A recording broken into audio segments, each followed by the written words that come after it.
안녕하세요. 저는 하버드 메디컬 스쿨에서 말샤 헤기스 실험실에서 포닥으로 연구 중인 윤혜진입니다. 먼저 오늘 세미나를 할 수 있도록 기회를 주신 부인 여러분께 너무 감사드립니다. 이제 청중의 입장에 항상 있다가 발표자의 차례가 되니까 굉장히 감회가 새로운데요.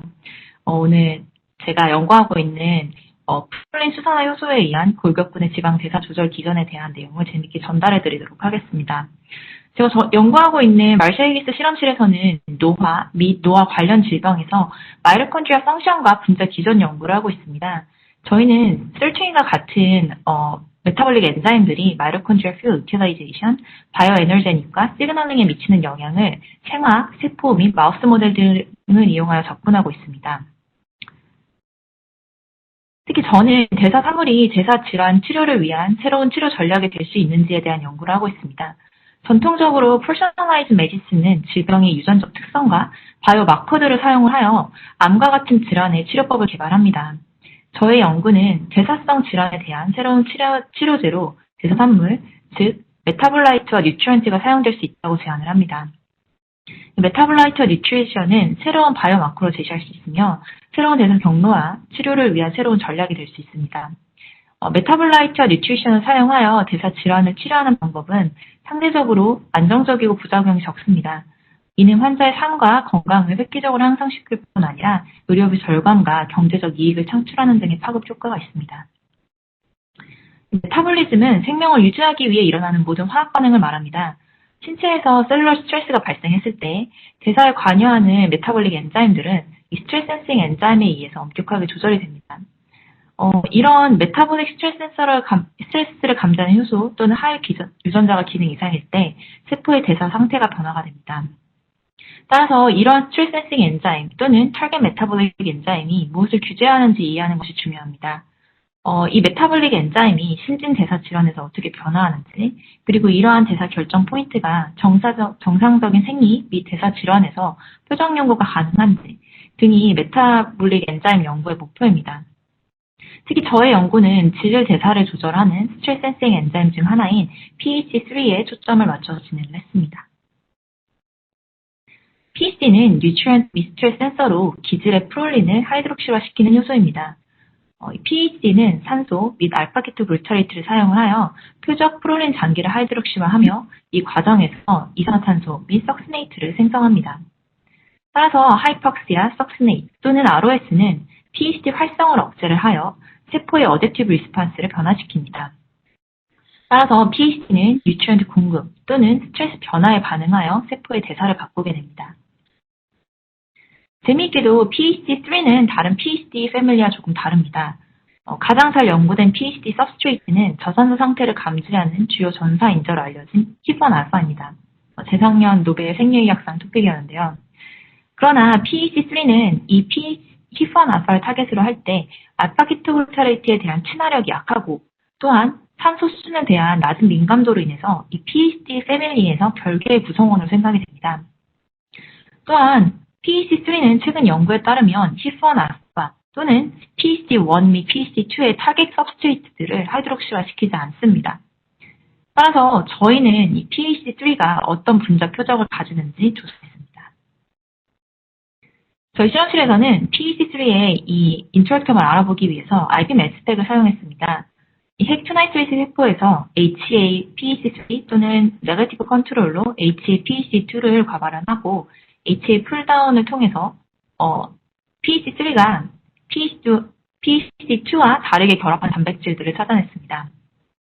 재미있게도 이 인터랙텀들은 셀 메타볼리즘과 관련이 있습니다.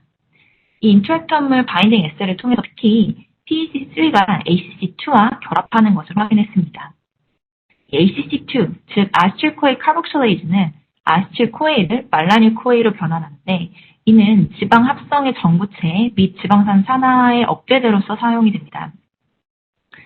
이 ACC2는 마이토콘드리아 아우터 멤브레인에 위치를 하며 이 말라닐 코에를 생성을 해서 지방산 수성 단백질인 CPT1을 억제합니다. 결과적으로 ACC2는 마이토콘드리아 패티 애시드 옥시데이션을 억제합니다. 이 결과를 통해 PHC3가 ACC2를 통해 지방 대사를 조절할 가능성을 제시합니다. PHC3는 ACC2와 결합하여 ACC2를 하이드록시화시킵니다. 이를 통해 PEC3가 ACC2의 활성을 조절하여 마이토콘드리아 베라 옥시데이션을 억제합니다.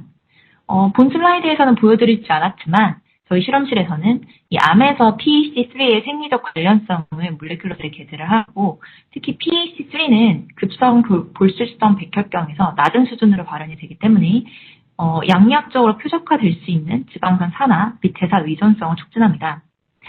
따라서 저는 암세포에서 이 PEC3의 역할뿐 아니라 이 노멀 피지올로지에서 PEC3의 활성이 인비보와 인비트로에서 어떻게 조절이 되는지 그리고 PEC3가 ACC2를 통해 지방 대사를 조절할 수 있는지 그리고 이에 따른 PEC3의 피지올로지컬 렐러번스를 알아보았습니다. 먼저 PEC3의 활성에 대한 뉴트리언트 센시티비티를 분석하기 위해서 다양한 뉴트리언트 조건을 테스트했는데요. 그 중에 제가 오늘 보여드릴 데이터는 글루코스에 센시티브한 PEC3의 활성 정도에 대해서 말씀을 드리고자 합니다. 이 투나이트리치 세포주를 25m몰 글루코스와 10% FPST는, 즉 하이뉴트리언트 메리아 또는 글루코스 프리 메리아에서 6시간 배양 후에 보시는 대로 시간대별로 하이 글루코스 메리아를 더해주었습니다. 이 ACC2의 이뮤노 프리시피테이션 후 펜하이드록실 프롤린 안티바디로 웨스턴 블롯을 해서 이 하이뉴트리언트 컨디션에서 ACC2의 하이드록실화를 관찰할 수 있었습니다. 이 하이드록실 ACC2는 그 프리 메디아에서 감소됨을 확인했습니다. 재미있게도 글루코스 첨가 5분 이내에 ACC2의 하이드록실화는 빠르게 증가했습니다. 하지만 PEC3의 억제제로 알려진 디먹 처리 시 이 하이드록실화 작용이 일어나지 않았습니다. 이 결과는 PEC3가 이 하이 글루코스 컨디션에서 활성화되어서 ACC2를 하이드록실화함을 나타냅니다. 이 앞선 슬라이드에서 지방산 산화작용을 억제하기 위해 PEC3가 하이뉴트리언트 조건에서 ACC2를 활성화시킨다는 것을 보여드렸습니다. 이 하이뉴트리언트, 특히 하이글루코스 조건에서 PEC3가 ACC2와 직접 결합하고 ACC2를 활성화시켜서 지방산 수성 단백질인 CPT1을 억제합니다. 흥미롭게도 ACC2는 AMPK에 의해서 또 규제가 됩니다. 이 뉴트리언트 어빌러빌리를 감지하는 스트레스 센서는 굉장히 많은데요. 그중 가장 잘 알려진 센서는 이 AMP와 ATP 레벨에 따라서 활성화가 조절이 되는 AMPK입니다. 이 AMPK는 포스포레이션에 의해서 활성이 조절이 되며 또한 다른 효소들을 포스포레이션 시켜서 세포의 대사를 변화시킵니다. 특히 에너지 스트레스 조건에서는 이 AMPK가 ACC2를 억제를 하여 지방산 산화를 활성화시킵니다. 이 AMPK와 PEC3가 글루코스 레벨에 따라서 ACC2를 서로 다르게 조절하기 때문에 AMPK와 PEC3가 서로 어떻게 반응하는지를 알고 싶었습니다. 따라서 저는 첫 번째 분사기전 연구로 AMPK와 PEC3가 ACC2를 어떻게 조절하는지 이해하기 위해서 AMPK가 PEC3 활성에 어떤 영향을 미치는지 먼저 알아보았습니다. 세포 연구로는 PEC3가 미토콘드리아 산화를 조절을 하는지 그리고 이 시스템을 근육세포에서 알아보았습니다. 기능 연구로 AMPK와 PEC3는 ACC2를 통한 지방산 산화를 서로 다른 뉴트리언트 레벨에 의해서 스위치처럼 조절하는지를 알아보았습니다. 마지막으로 PEC3 나가우치가 AMPK가 하이퍼 액티브 되어 있는 상황과 같은 표현형을 가지는지 또한 알아보았습니다. 글루코스 서플멘테이션이 이 ACC2 하이드록실화를 증가시키기 때문에 이 PEC3의 기능을 평가하기 위한 방법으로 저는 이 글루코스 데프리베이션을 이용했습니다. AMPK가 PEC3에 매개된 하이드록실화에 어떻게 영향을 미치는지 알아보기 위해서 이 AMPK 낙아웃된 매스에서 글루코스 서플멘테이션 실험을 수행했습니다. 놀랍게도 AMPK의 손실은 ACC2의 하이드록실화 및 PEC3의 뉴트리언트 디프리베이션에 대한 민감성을 저해해서 계속 하이드록실화 되어 있는 상태로 ACC2를 남겨놓습니다. 이어서 이 ACC2 하이드록실레이션에 대한 AMPK 메리에이드 포스포레이션의 영향을 조사하기 위해서 이 루벤 쇼랩과 콜라보레이션하여 AMPK 낙한 마이스를 대상을 하고 그 근육에서 이 포스트 트랜슬레이셔널 모디피케이션을 평가했습니다. 데이터에서는 보여드리지 않았지만 G에서 PEC3의 익스프레션은 리버, 하트, 그리고 머슬에서 높았습니다. 따라서 PEC3의 발현이 높은 세 조직에서 ACC2의 하이드록실레이션을 측정하고 그 근육에서 가장 높은 하이드록실레이션을 확인할 수 있었기 때문에 똑같이 AMPK UBC 크리에이알 마이스에서 근육에서의 ACC2의 하이드록실레이션을 측정을 하였습니다. 이 AMPK UBC 크린 낙아웃 마이스에서 2주간 탐욕 실험을 처리를 하여 AMPK가 낙아웃된 것을 웨스턴 블라스로 확인 후에 ACC2의 하이드록실레이션 정도를 측정하는데요. 그때 컨트롤 마이스와 비교를 하여 AMPK 낙아웃 마이스에서 ACC2의 하이드록실화가 드라마틱하게 증가되었고, 그리고 이는 ACC2의 AMPK 메리에이드 포스포레이션이 PH3 메리에이드 하이드록실레이션을 억제할 수 있음을 시사합니다. 그럼 ACC2의 어느 프롤린 장기가 뉴트리언트 레벨에 따라서 하이드록실화되는지를 정량하기 위해서 컨트롤 및 PH3 낙아웃된 맵을 25m몰 글루코스 메리아 또는 5m몰 글루코스 메리아를 사용을 하여 표제한 후에 배양을 한 후에 TMT 텐덤 메스템 메소드 레이블링을 사용을 하여 ACC2 단백질을 레이블링하여 표주를 하고 LC-MES를 통해서 하이드록실화를 확인했습니다. 재미있게도 다른 프롤린에서는 볼 수가 없고 오직 프롤린 450 레지듀에서만 하이드록실레이션이 low nutrient condition 및 PS3 낙아웃 그룹에서 컨트롤과 비교해서 현저하게 감소된 것을 볼 수가 있었습니다. 따라서 ACC2의 프롤린 하이드록실화는 450번째 프롤린에서 에너지 센서로 작용할 수 있습니다. 이 에너지 센서인 P450 레지듀는 포스포레이션 되는 이 세린 212 레지듀와 인접했기 때문에 어떤 방식으로 이 ACC2의 포스포레이션이 PEC3 메리에이드 하이드록실레이션을 억제하는지 알아보기 위해서 PEC3와 ACC2의 물리적인 결합을 먼저 확인해 보았습니다. 재미있게도 와일드타입 PEC3와 와일드타입 ACC2는 이 low nutrient condition보다 high nutrient condition에서 더 강한 바인딩을 한다는 것을 발견했습니다. 또한 이 포스포레이션이 미치는 영향을 알아보기 위해서 포스포레이션 부위인 세린212 레지듀를 알라닌으로 치환한 뮤턴트를 사용을 하여 다시 한번 이 바인딩을 확인을 해보았는데요. 그 결과 ACC2의 세린212 뮤턴트에서 PEC3와 ACC2의 결합이 증가되어 있으며 이는 포스포레이션이 ACC2에 대한 PEC3의 어피니티를 감소시킨다는 것을 시사할 수 있습니다. 따라서 이 세린212의 포스포레이션은 PEC3와 ACC2 사이의 결합을 방해함으로써 ACC2의 하이드록실레이션을 억제합니다. 다음은 이 ACC2의 포스포레이션과 하이드록실레이션의 상호 관계가 이 ACC2의 효소 활성에는 어떠한 영향을 미치는지 알아보고자 했습니다. 따라서 와일드타입 ACC2와 ACC2의 PEC3를 과발현시켜준 그룹, 그리고 하이드록실레이션 이넥티브 뮤턴트인 P450A, 포스포레이션 이넥티브 뮤턴트인 세린212A 뮤턴트를 각각 293T 세포에 과발현한 후 ACC2를 풀다운해서 분리했습니다. 이후 아이소톱으로 레이블링한 바이카보네이트에 분리된 이 ACC2의 투입을 하여 말라니코의 제너레이션을 인비트로로 확인을 했습니다.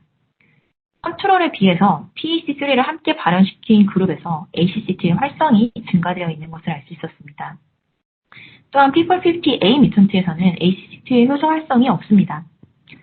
ACC2의 세린212A 뮤턴트에서는 AMPK에 의한 포스포레이션에 따라서 ACC2의 억제가 일어나지 않기 때문에 말라니코의 제너레이션이 증가가 된, 즉 ACC2의 효소 활성이 컨트롤에 비해서 유의미하게 증가되는 걸 또한 볼 수가 있었습니다. 또한 이 그룹에서 PEC3를 낙다운한 결과 컨트롤에 비해서 낙다운 그룹에서 ACC2의 효소 활성이 감소가 되며 이 증가된 세린222A 뮤턴트에서도 PEC3를 낙다운 시켰을 때 똑같이 같은 패턴을 확인할 수가 있었습니다. 따라서 이 ACC2의 하이드록실레이션은 ACC2의 활성에 직접적인 영향을 미치고 또한 이 포스포레이션을 통해 효소 활성이 함께 저해된다고 결론 지을 수 있습니다. 앞선 결과들을 통해 하이 뉴트리언트 컨디션에서 PEC3가 하이드록실레이션을 통해 ACC2의 효소 활성을 촉진시킨다는 것을 확인했습니다. 그럼 이 AMPK와 PEC3가 세포 대사에 어떻게 영향을 미치는지 결정을 하기 위해서 AMPK 낙다운 및 PEC3 낙다운 맵의 대사체를 측정하고 분석했습니다. 재미있게도 보여드리지 않았지만 대부분 이제 메타볼릭 체인지는 지방산 대사와 관련이 있었는데요. 저는 특히 그 중에서 파이레스트 옥시데이션에 포커스를 맞춰서 실험을 진행을 했습니다. 이 RC 카네틴 형성은 지방산 산화를 측정하는 산화 정도를 측정하는 골드 스탠다드입니다. 세포가 패리 애시드 옥시데이션을 증가시키는 경우에 아실코에를 보상하기 위해서 아실카니틴이 증가를 합니다. 이 빨간색 그래프에서 보시는 것처럼 빨간색 그래프에서 이제 보시는 것처럼 숄돈 미디엄체인 카니틴은 pH3 낙다운에서 감소를 하게 되고 롱체인 카니틴은 pH3 낙다운에 의해서 증가를 하게 됩니다. 이는 패리 애시드 옥시데이션이 pH3에 의해서 억제가 되며 pH3 낙다운 시 이 패리 애시드 옥시데이션이 굉장히 증가되어 있는 것을 시사합니다. 반대로 AMPK 낙다운은 숄 또는 미디엄체인 카니틴을 증가시키며 롱체인 카니틴을 감소시킵니다. 따라서 pH3와 AMPK는 패리 애시드 옥시데이션에 굉장히 반대되는 작용을 함을 알 수 있었습니다. 이렇게 대사체를 정량 분석을 하게 되면 특정 대사체의 양적인 증가와 감소는 알 수가 있지만 세포 내에 메타볼릭 스테이트이 굉장히 다이나믹하기 때문에 양적인 변화만 가지고는 그 대사체가 속한 메타볼릭 패스웨이가 활성화되어 있다고는 얘기할 수가 없습니다. 따라서 대사체의 양적인 증가를 확인하는 것을 스테디 스테이트 레벨이라고 얘기를 합니다. 또한 메타볼릭 패스웨이 활성 정도는 메타볼릭 플럭스로 확인할 수 있습니다. 이 둘의 차이는 맛집에서 식사하는 것에 비유할 수 있는데요. 어떤 분들은 트랙스를 통해서 설명하시기도 합니다. 맛집에서 앞에 선 줄을 보면 식당이 들어갈지 안 들어갈지 결정을 해야 되는데요. 사람들이 몇 명이나 서 있는지 세어보는 것을 스테디 스테이트 레벨에 세는 것이라고 합니다. 특정 조건에서 샘플 내의 렐러티브 어번던스로 양적인 변화를 알 수 있는 일종의 스냅샷입니다. 다시 맛집 줄서기로 돌아가서 사람들이 100명이 줄서 있으면 엄청 사람이 많아 보이지만 줄이 빨리빨리 줄어서 2, 3분 안에 들어갈 수도 있습니다. 이렇게 사람들이 얼마나 빨리 먹고 가는지, 식당에 테이블이 얼마나 있는지, 얼마만큼 줄이 빨리 줄어드는지를 알아보는 것이 메타볼릭 플럭스입니다. 한 지점을 통과하는 메타볼라이트의 속도와 양을 추적하는 거죠. 따라서 특정 메타볼라이트의 아이소톱이나 레디오 레이블링으로 표시를 한 후에 어떤 패스웨이로 가는지 또한 얼마만큼 빠르게 변화하는지를 알 수 있습니다. 또한 바이 프로덕트를 통해서 패스웨이 활성화를 또한 알 수가 있습니다. 저는 이 메타볼릭 플럭스를 확인하기 위해서 패리 애시드의 옥시데이션 활성 정도를 방사선 표시된 팔미테이트를 사용을 하여 측정했습니다. 세포 또는 조직에서 분리된 마이토콘드리아에 표시된 이 팔미테이트를 첨가를 하면 팔미테이트는 마이토콘드리아 안으로 들어가서 패리 애시드 옥시데이션 과정을 거쳐서 아세틸코인으로 대사가 됩니다. 이 아세틸코인은 TCA 사이클로 들어가서 CO2를 생성을 하게 되고 애시드를 첨가를 해서 이 CO2를 포집할 수가 있습니다. 먼저 메스에서 컨트롤에 비해서 pH3 낙다운에서 이 레이블링 된 CO2의 생산량이 더 높습니다. 또한 로우 글루코스 조건, 즉 패리 애시드 옥시데이션을 부스팅 시켜준 이 조건에서 표시된 팔미테이트로부터 CO2 생산이 증가가 되며 이는 pH3의 낙다운에 의해서 더욱 증가가 됩니다. 셀에서뿐 아니라 마우스 커트리슨 머슬에서 팔미테이트의 산화는 마이오타입 조직에 비교를 해서 pH3 낙다운 마이스에서 증가가 되었고 사이스테이지 컨디션 역시 패리 애시드 옥시데이션을 부스팅 시켜준 조건에서 더욱 증가되어 있는 것을 알 수가 있었습니다. 따라서 와일드타입과 비교하여 pH3 낙다운 마이스에서 이 지방산 산화는 더욱더 증가되어 있음을 확인했습니다. 앞선 결과들을 통해서 pH3가 뉴트리언트 센시티브하며 AMPK에 의한 메타볼릭 체인지에 반대되는 기능을 한다는 것을 알 수가 있었습니다. 그렇다면 이 pH3의 피지올로지컬 렐러번스는 무엇일까요? 이 AMPK는 ACT2의 포스포레이션을 통해서 신체 에너지 소비 및 운동 능력을 증가시킵니다. 또한 론 에반스 그룹은 아이카와 같은 AMPK 활성제가 ACT2를 억제를 하고 지방산 산화를 자극함으로써 운동 능력이 증가되는 것을 보고했습니다. pH3는 AMPK와 지방 대사에 반대되는 역할을 하기 때문에 저는 pH3 낙다운 마이스가 하이퍼액티브인 AMPK와 같은 표현형을 가질 것이라 가정했습니다. 앞서 말씀드린 대로 슬라이드에선 보여드리지 않았지만 pH3는 근육에서 높게 발현이 됩니다. 또한 근육은 지방산의 산화 능력이 높습니다. 따라서 pH3의 피지올로지컬 렐러번스를 근육의 기능에서 확인을 하게 되었습니다. 근육 조직에서 pH3의 발현을 없앤 쥐를 제작을 하고 또한 그 pH3가 없었을 때 어떤 생리학적 의미를 가지는지 알아보고자 근육의 기능 중에 하나인 운동 능력을 측정을 해봤습니다.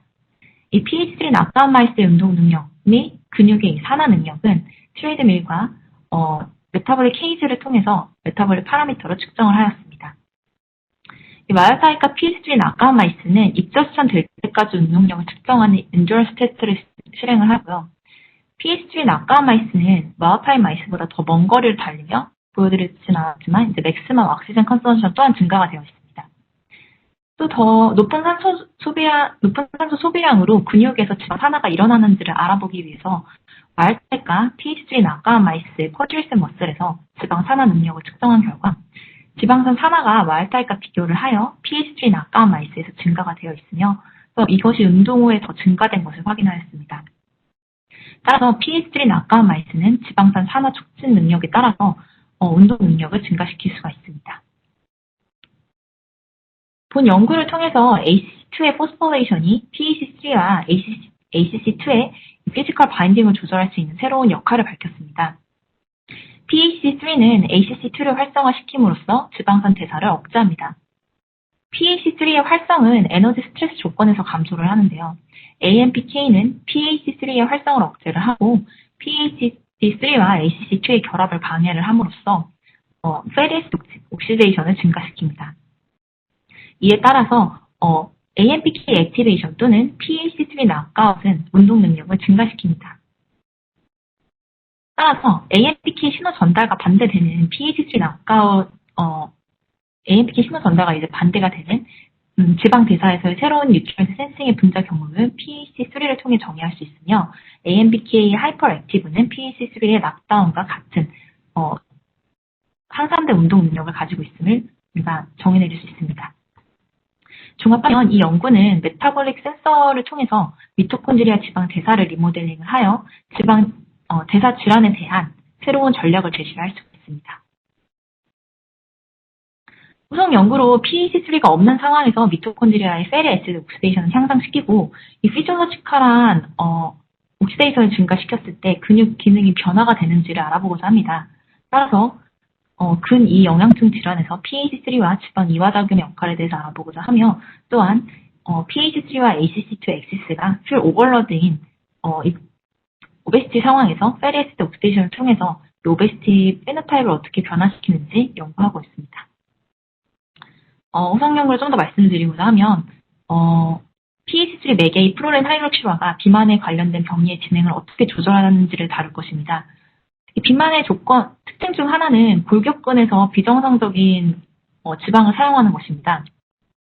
따라서 이 미토콘드리아의 지방산 산화가 질병 진행에 기여하는 분자 기전 또는 메타볼릭 플럭스를 변화시키는 바이오마커들이 어떻게 치료에 영향을 미칠 수 있는지 알려진 바가 없는데요.